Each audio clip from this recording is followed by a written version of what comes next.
कि भारत के मुस्लिमों को धोखे में रखा जा रहा है कि उन्हें सुप्रीम कोर्ट न्याय देगा।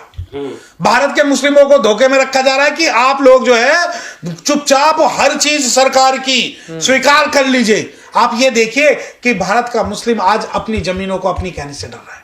देखिए, अगर भारत का मुसलमान इस बारे में सोच रहा है कि सुप्रीम कोर्ट जो है उन्हें न्याय दिलाएगा, और बाबरी मस्जिद के बाद, अयोध्या मस्जिद के बाद और क्लासिफिकेशन इन रिजर्वेशन के बाद अगर आज भारत का मुस्लिम भी अगर सुप्रीम कोर्ट की तरफ इस उम्मीद से देख रहा है कि वहां न्याय होगा, तो वो गलत सोच रहा है। क्योंकि सुप्रीम कोर्ट जो है वो आज जजमेंट तो दे रहा है पर जस्टिस नहीं दे रहा।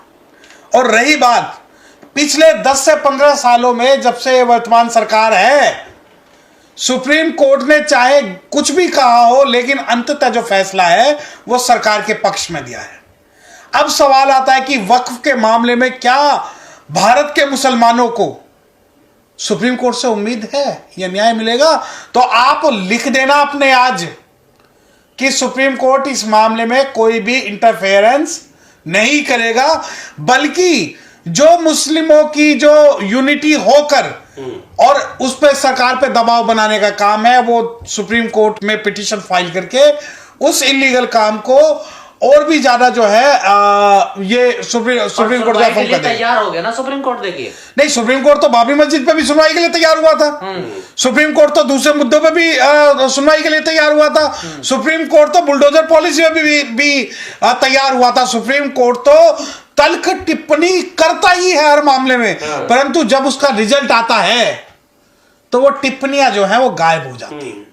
कल परसों चीफ जस्टिस ऑफ इंडिया ने ये कहा है कि उत्तर प्रदेश के अंदर जो है कानून व्यवस्था बिल्कुल ध्वस्त हो चुकी है, परंतु उसके बावजूद भी अगर उत्तर प्रदेश के जो मजलूम हैं, उत्तर प्रदेश के जो शेड्यूल कास्ट है, उत्तर प्रदेश के जो मुस्लिम है, उन्हें न्याय नहीं मिलेगा। मतलब वक्फ बोर्ड को झटका लगने वाला सुप्रीम कोर्ट से, ये कहना चाह रहे हैं? नहीं, वक्फ बोर्ड को नहीं। देखिए, दो बात सुनिए आप।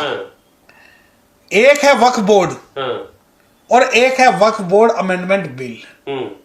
जो वक्फ बोर्ड अब तो कानून लड़ाई तो बोर्ड ही लड़ रहा है ना। ना, उसमें कुछ इंडिविजुअल लोग भी हैं। उसमें कुछ इंडिविजुअल लोग भी हैं कि जो इस अमेंडमेंट के अगेंस्ट है। देखिए, दो बातें हैं। ये कहा जाता है कि वक्फ जो है, वक्फ बोर्ड जो है वक्फ की प्रॉपर्टियों का मिसयूज कर रहा है, इसलिए वक्फ अमेंडमेंट बिल लाया गया है। यही रीजन है। रीजन यही है कि वक्फ के जो लोग हैं, और मैं कहता हूं बिल्कुल कर रहा हूं, बिल्कुल कर रहा होगा। मैं मुस्लिमों के जो अंदरूनी मामले उसमें नहीं जाना चाहता, परंतु लीगल में एक बात आपसे कहना चाहता हूं। महाबोधि टेम्पल एक्ट है, उस महाबोधि टेम्पल एक्ट को इस प्रकार से ड्राफ्ट किया गया कि उसमें बुद्धिस्टों का ही पार्टिसिपेशन नहीं होगा और उसका जो डीएम होगा पदेन अध्यक्ष होगा। और आज स्थिति यह है कि भारत के बुद्धिस्ट भगवान बुद्ध की अस्मिता के लिए महाबोधि टेम्पल के लिए लड़ रहे हैं, और बुद्धिस्टों के भेष में कई सारे जो है आरएसएस के लोग बैठे हुए हैं, जिन्होंने पूरा जो है बुद्धिज्म को नेशनल और इंटरनेशनल लेवल पे डिफेम किया है। अब मैंने ये वक्फ के मामले में क्यों लाया? अब वक्फ के अंदर में एक क्लोज लाया गया है कि जो 5 साल का प्रैक्टिसिंग मुस्लिम होगा, यानी जो 5 साल तक नमाजी होगा, जो 5 साल तक इस्लाम फॉलो करेगा, वो ही जो है वक्फ को अपनी प्रॉपर्टी दान कर सकता है। मैं आपको एक बात कहना चाहता हूं। तो इसमें गलत क्या है? बिल्कुल गलत है। क्या ये मामला तिरुपति बालाजी एक्ट के मामले में लागू होगा, या ये मामला जो है श्राइन बोर्ड में लागू होगा, ये मामला जितने भी मंदिर ट्रस्ट है उसमें लागू होगा कि जो लोग सनातन धर्म को फॉलो करेंगे वही ट्रस्ट के अध्यक्ष हो सकते हैं? मुझे एक बात बताओ, भारत के कभी किसी मुस्लिम ने, किसी भी मुस्लिम ने किसी मठ में नहीं, तो सरकार ने ये क्लोज क्यों डाला? नहीं यार, मैं बता रहा हूं ना। पहले मेरा सवाल आप ये जवाब सुनिए कि भारत के किसी मुस्लिम ने किसी श्राइन बोर्ड में, किसी ट्रस्ट में, किसी मंदिर में, किसी भी गैर मुस्लिम की संस्थाओं में अपनी हिस्सेदारी की मांग की है? क्या भारत के मुस्लिम ने इस बात पे कभी भी लड़ाई की है कि मंदिरों में शेड्यूल कास्ट को नहीं जाने दिया जा रहा? क्या भारत के मुस्लिमों ने कभी इस बात पर लड़ाई की है कि अथा अकूत संपदा जो है वो दक्षिण के मंदिरों में भरी पड़ी है और उसमें हमारी हिस्सेदारी दीजिए? क्या की है? नहीं। अब आप सवाल करते हैं कि इसमें क्या बुराई है कि प्रैक्टिसिंग हो। मैं यकीन मानिए, मुस्लिमों के अंदर कुछ नकली मुस्लिम शामिल किए जाएंगे जो कि इस्लाम और वक्फ की प्रॉपर्टी को प्रत्यक्ष और अप्रत्यक्ष रूप से प्रभावित करेंगे। जो चीज भारत के बुद्धिस्टों के साथ 50 साल पहले हुई है वो भारत के मुसलमानों के साथ आज हुई। नहीं, ये क्लोज डालने का क्या डर है सर? अब हाँ देखिए, अब देखिए दो मुस्लिम हैं। एक मुस्लिम वो है जो कि इस्लाम में विश्वास रखता है परंतु इस्लाम की कुछ प्रैक्टिसेस में विश्वास नहीं रखता। आज भारत का एक मुस्लिम है, मैं खुल के आपको एक एग्जांपल देता हूं।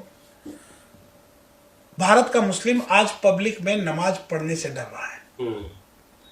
उसे डर है कि कहीं किसी स्कूल, कहीं किसी कॉलेज, कहीं किसी पब्लिक प्लेस या कहीं पर भी जिस वक्त नमाज का समय हो उसके मन में तो नमाज पढ़ने की है परंतु वो शासन, सत्ता और लोगों के डर से नमाज नहीं पढ़ पा रहा। तो क्या आप उसे मुस्लिम नहीं मानेंगे?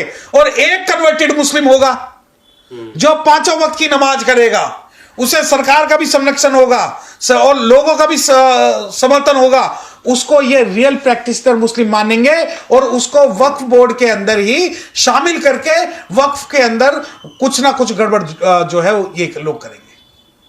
तो ये जो सुप्रीम कोर्ट में याचिका डाली है, क्या धोखे में रखा जा रहा है मुसलमानों को या इसके पीछे कोई बड़ी चाल है? नहीं, देखिए ये बात तो आप समझिए कि भारत के मुस्लिमों को धोखे में रखा जा रहा है कि उन्हें सुप्रीम कोर्ट न्याय देगा। भारत के मुस्लिमों को धोखे में रखा जा रहा है कि आप लोग जो है चुपचाप हर चीज सरकार की स्वीकार कर लीजिए। आप ये देखिए कि भारत का मुस्लिम